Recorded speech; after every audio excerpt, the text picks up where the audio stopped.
Les chats, n'est-ce pas? On les adore. Ils sont doux, ils sont drôles, et ils nous font toujours marcher sur la pointe des pieds. Prenez par exemple la fois où mon chat, Benjamin, a décidé que nos rideaux de salon étaient sa salle de sport personnelle.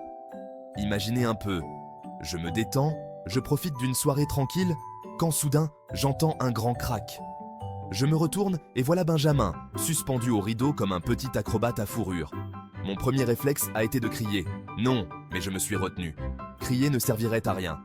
Cela ne ferait qu'effrayer Benjamin. Au lieu de cela, je me suis approché calmement. J'ai dégagé doucement ses griffes et je l'ai redirigé vers son griffoir. Vous voyez, les chats ne font pas de bêtises par dépit. Ils agissent par instinct. Il est essentiel de comprendre cela pour communiquer efficacement avec son chat. Il s'agit de travailler avec leur nature et non contre elle. Il s'agit de trouver des solutions qui vous conviennent à la fois à vous et à votre ami félin. Il s'agit de maîtriser le miaulement, pour ainsi dire. Les chats ne communiquent pas de la même manière que nous.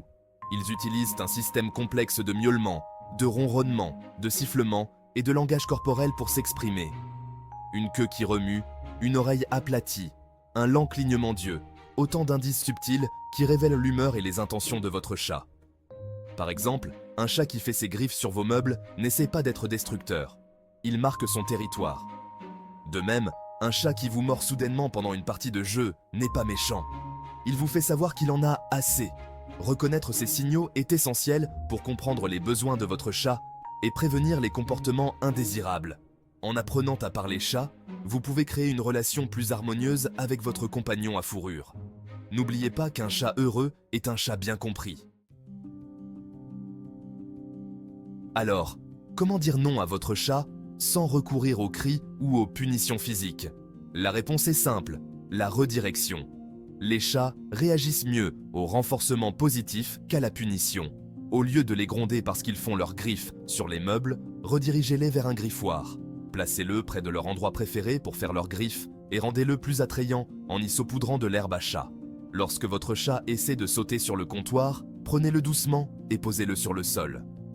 Soyez cohérent dans vos actions et utilisez un ton de voix ferme mais doux. N'oubliez pas que la constance est essentielle. Il faut du temps et de la patience pour modifier le comportement d'un chat.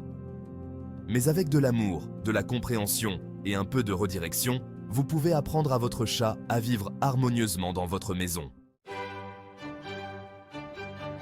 Section 4. Renforcement positif. La façon perfection d'encourager un bon comportement. Le renforcement positif est la pierre angulaire d'un dressage efficace des chats. Lorsque votre chat adopte un comportement souhaitable, récompensez-le par des éloges, des friandises ou un jouet qu'il affectionne.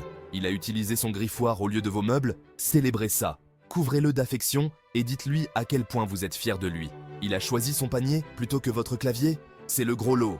Offrez-lui une friandise savoureuse et une petite gratouille sur la tête.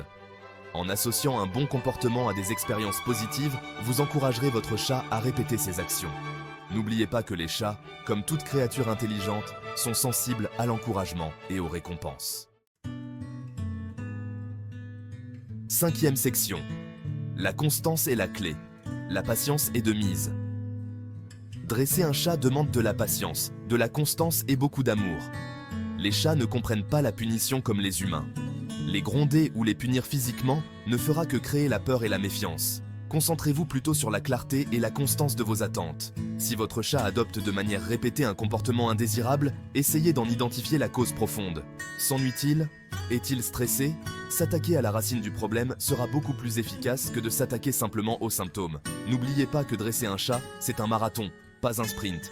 C'est un voyage que vous et votre ami félin entreprenez ensemble, fondé sur le respect mutuel, la compréhension et beaucoup d'amour. 6e section. Construire un lien de confiance et de respect, c'est une rue à double sens. Les relations homme-chat, les plus réussies reposent sur un fondement de confiance et de respect. Votre chat a besoin de savoir que vous êtes son espace sûr, son protecteur, sa source de réconfort et d'amour. Lorsque vous établissez ce lien, la communication devient plus facile, l'éducation est plus efficace et la vie avec votre chat est infiniment plus enrichissante. N'oubliez pas que posséder un chat est un privilège, pas un droit. Il s'agit de partager votre vie avec une créature qui pense, qui ressent et qui mérite notre amour et notre respect. Prenez donc le temps de comprendre votre chat, d'apprendre son langage, d'apprécier ses bizarreries. Ce faisant, vous découvrirez une profondeur de camaraderie et d'amour vraiment extraordinaire. 7e section. Maîtriser le miaou. Un voyage d'amour, de compréhension et de compagnie féline. Maîtriser le miaulement n'est pas une question de domination ou de contrôle. Il s'agit d'apprendre à communiquer avec votre chat d'une manière à la fois bienveillante et efficace. Il s'agit de comprendre ses besoins, de respecter ses limites et de le guider pour qu'il fasse des choix qui vous soient bénéfiques à tous les deux. Il s'agit de favoriser une relation fondée sur l'amour, la confiance et une profonde gratitude pour les créatures uniques et merveilleuses que sont les chats. Alors, la prochaine fois que votre chat fera quelque chose qu'il ne devrait pas faire, respirez profondément. Souvenez-vous de tout ce que vous avez appris et abordez la situation avec patience, amour et douceur. Vous pourriez être surpris de voir à quel point votre chat devient réceptif lorsqu'il sait que vous venez d'un lieu de compréhension et de compassion. Après tout, c'est ça, être un propriétaire de chat responsable et aimant.